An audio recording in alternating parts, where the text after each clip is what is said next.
నాయకుడు, నల్గొండలో బీఆర్ఎస్ పార్టీని నాశనం చేసిన ఒక లిల్లీపుట్ నాయకుడు ఆమెవరు ఈమెవరు అని మా గురించి మాట్లాడుతూ ఉన్నారంటే మరి ఆయనకు ప్రోత్సాహం ఇస్తున్నది ఎవరో కూడా ప్రజలు ఆలోచించుకోవాలి.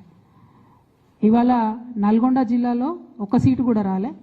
ఆయన సీటు సావు తప్పి కన్నులొట్టవైన చందంగా చివరి నిమిషంలో అనుకోకుండా గెలిచినటువంటి సీటు.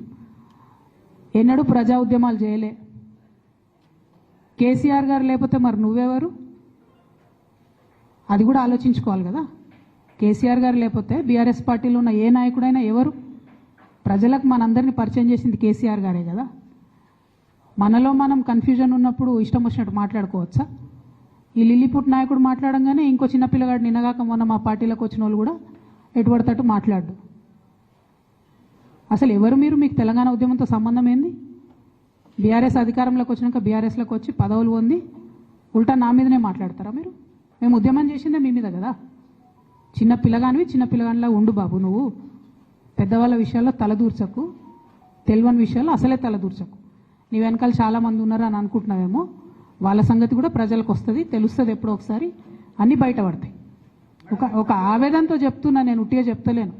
రాజకీయం చేయొచ్చు కానీ ఇంత నీచంగా ఒక ఇంటి ఆడబిడ్డ మీద ఇటువంటి మాటలు మీరే అనిపించి స్పందించకుండా ఉంటారా? తెలంగాణ ప్రజలు ఊరుకోరు, నేను చెప్తున్నా.